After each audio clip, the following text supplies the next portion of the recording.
जय श्री राम। आइए किसी विचार पर बातचीत करते हैं। आज प्रतिलिपि ऐप में एक टॉपिक आया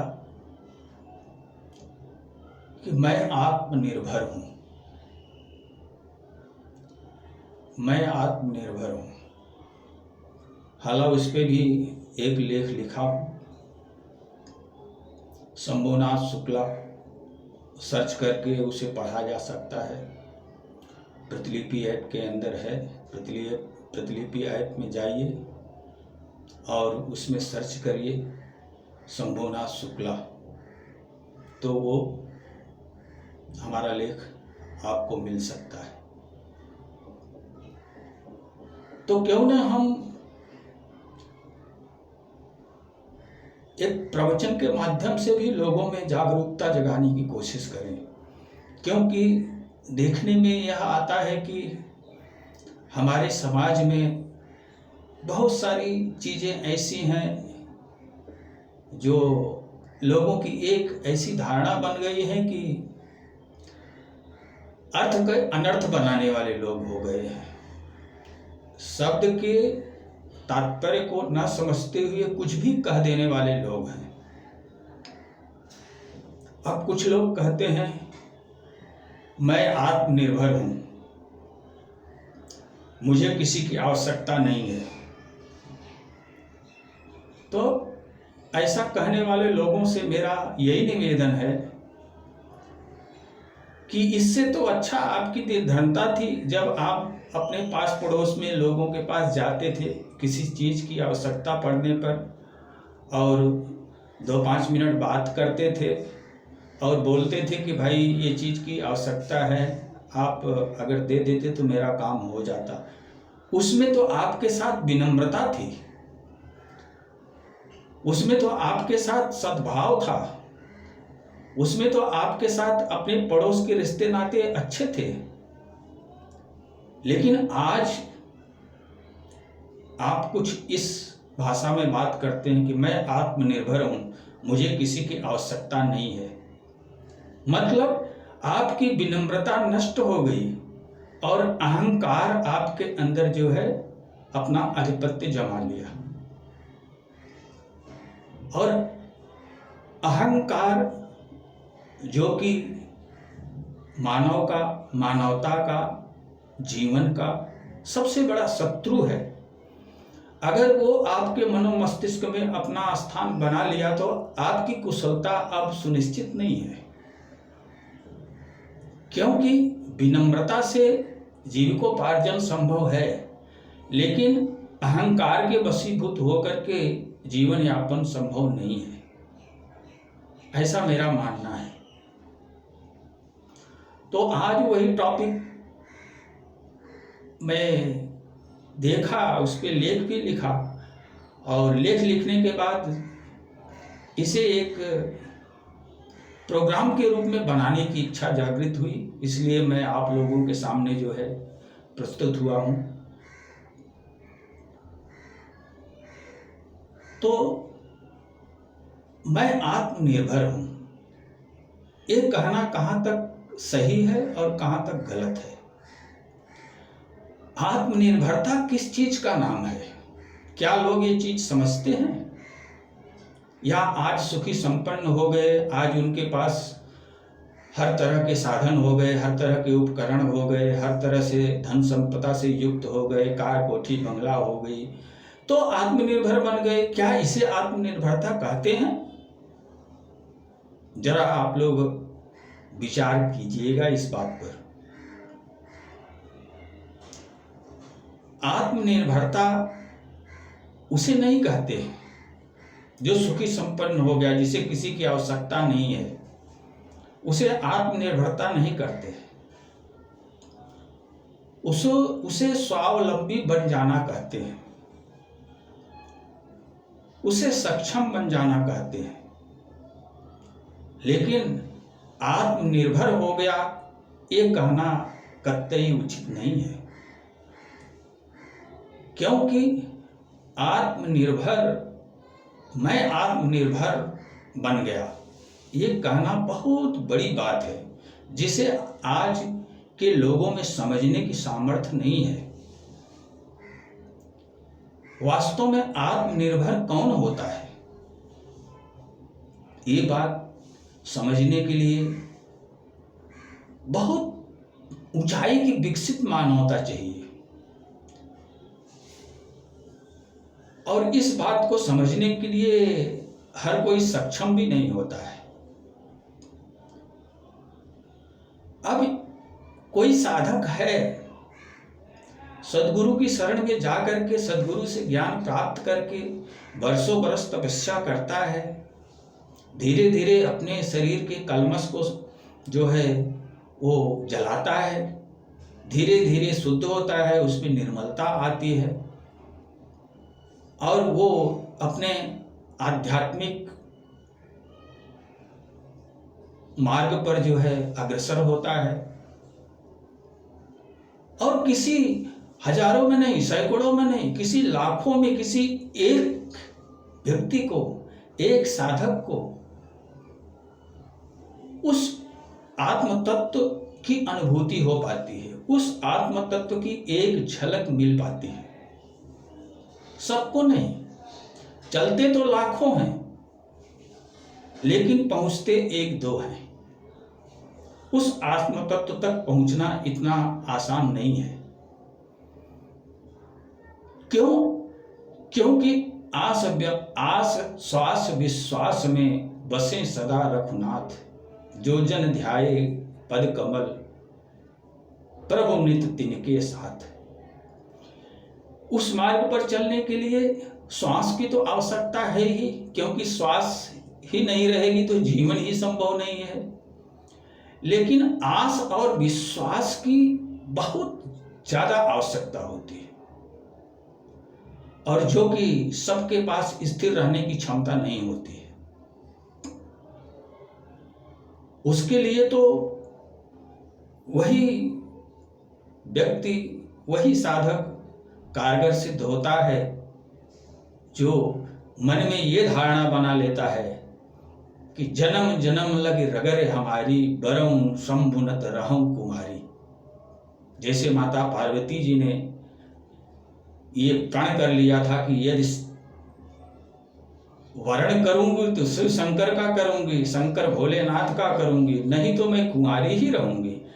ऐसी जिसकी धारणा है, ये जीवन रहे न रहे, उस चीज को पाए बिना मैं पीछे नहीं मुड़ सकता। मार्ग में आने वाली समस्त चुनौतियों को पार करता हुआ जो अपने तपस्या में स्थिर रहने की सामर्थ्य रखता है, जो तटस्थ रहता है और चलते चलते जो स्थिर प्रज्ञ अवस्था को प्राप्त कर लेता है,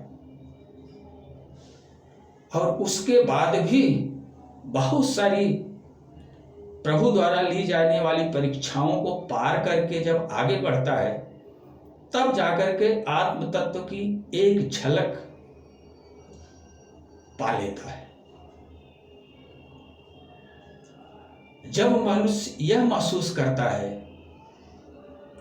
कि लौह रहें गुरु कंचन कीन्हा, पारस इव स्वरूप उर दीन्हा, तब मनुष्य यह महसूस करता है कि मैं एक लौह के समान था और गुरु ने मुझे कुंदन बना दिया, कंचन बना दिया, सोने के समान कर दिया।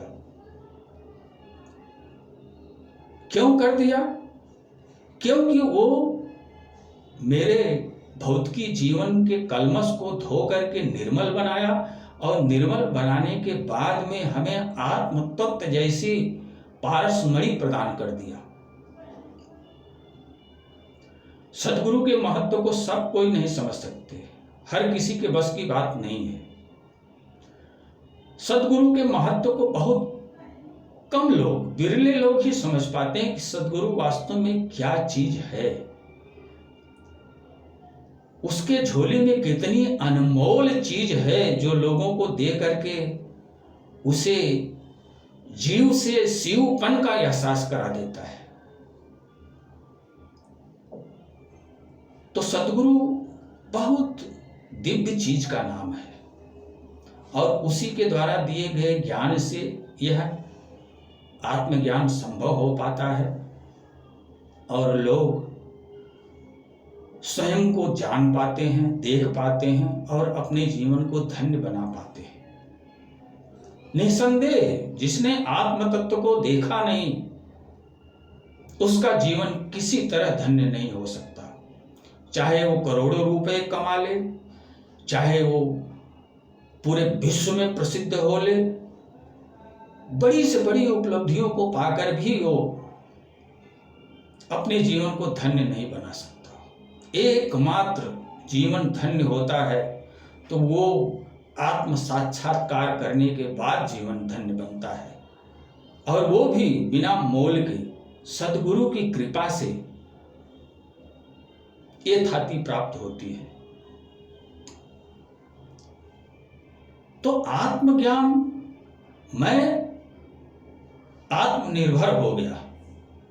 कैसे कह सकते हो भाई आप मैं कि आत्मनिर्भर हो गया? अरे ऐसा बोलो कि मैं स्वावलंबी हो गया, आज मैं सक्षम हो गया, आज मुझे किसी की आवश्यकता नहीं है। लेकिन आप कह रहे हो कि आत्मनिर्भर हो गया। अरे आत्मा नाम की चिड़िया को कभी देखे भी हो, एक झलक भी पाए हो कि मैं बस यूं ही कहते रहे कि आत्मनिर्भर हो गया, आज मैं आत्मनिर्भर बन गया? कैसे कह सकते हो? आत्मा क्या चीज है, कभी उसकी एक झलक भी पाए हो? जो तुमसे कोसों दूर, अभी कोसों दूर है, जिसको पाने के लिए तुम्हें इस सारी धन संपदा का त्याग करके, इसका मोह छोड़ करके, इससे विलग हो करके एक विरक्त जीवन जीना पड़ेगा, एक तपस्वी का जीवन जीना पड़ेगा। इन भौतिक चीजों के प्रति अनासक्ति पैदा करके आगे बढ़ना पड़ेगा। और यदि सच्ची श्रद्धा भक्ति आप में है तो ही आप निर्मल बन पाओगे, और जब निर्मल बन पाओगे तब प्रभु की परीक्षा है। प्रभु की परीक्षा में पास होना इतना आसान नहीं है। वो यूं ही स्वयं को नहीं दे देते किसी को, वो हर तरह से परखते हैं और परखने के बाद में तब वो स्वयं को उसको समर्पित करते हैं। ये इतनी छोटी मोटी चीज नहीं है, ये इस संपूर्ण विश्व ब्रह्मांड के हीरा की कीमत है। क्या उसे चुकाने की क्षमता हर किसी में है? क्या इस जीवन को सार्थक बनाने की क्षमता हर किसी में है? क्या इस जीवन को पूर्ण बनाने की क्षमता हर किसी में है? ये क्षमता किसी बिरले पुरुष में ही प्राप्त हो पाती है, और वो भी सद्गुरु के द्वारा दिए गए ज्ञान से। साधक अपनी तपस्या के बल से, अपने जो है दृढ़ आस्था के बल से वो निर्मल बन जाता है, और निर्मल बन जाने के बाद उस आत्म तत्व की एक झलक भी पा लेता है। और आत्म तत्व की एक झलक पा लेने के बाद वो स्वयं को कैसे तृप्त करना है ये तो सीख जाता है। इस अवस्था पर पहुंचा हुआ व्यक्ति भी आत्मनिर्भर खुद को नहीं कर सकता है। क्यों? एक ज्ञानी है, वो आत्म तत्व की झलक पा लेता है, अपने हृदय को तृप्त कर लेता है, लेकिन अगर उसे 1-2 दिन भोजन और पानी न मिले तो वो तड़पने लगेगा। तो फिर कैसा आत्मनिर्भर? अरे आत्मनिर्भर तो वो होता है जिसे किसी चीज की आवश्यकता ना हो, संसार में कोई चीज उसे नहीं चाहिए, वो स्वयं में तृप्त है। ऐसा व्यक्ति अगर कहे कि मैं आत्मनिर्भर हूं, हिमालय की कंदराओं में जो योगी ऋषि मुनि वर्षों बरस ध्यानस्थ हैं, तपस्या में लीन हैं, जिन्हें न भोजन की आवश्यकता है, न पानी की आवश्यकता है, न किसी दुनिया के किसी वस्तु की आवश्यकता नहीं है, वर्षों बरस वो ध्यानस्थ हैं, उसी आत्म तत्व में डूबे हुए हैं, वो एक बार कहें कि हाँ मैं आत्मनिर्भर बन गया हूँ, तो उनकी बात सच हो सकती है। लेकिन अगर कोई संसारी कहे कि मैं आत्मनिर्भर बन गया हूँ, तो ये तो उसके अहम का प्राकट्य है, इससे अधिक तो कुछ है नहीं।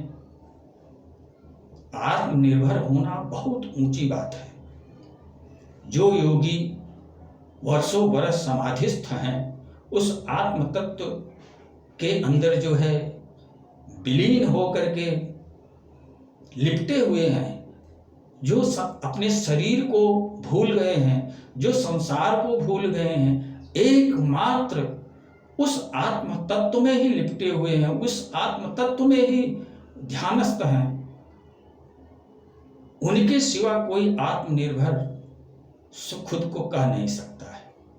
मेरा यही कहना है, और ज़्यादा कुछ कह करके पकाने जैसी बात हो जाती है। आज के लोगों के पास समय की बहुत कमी है। जीवन यापन के लिए व्यस्त रहना सबकी आज की परम आवश्यकता बन गई है।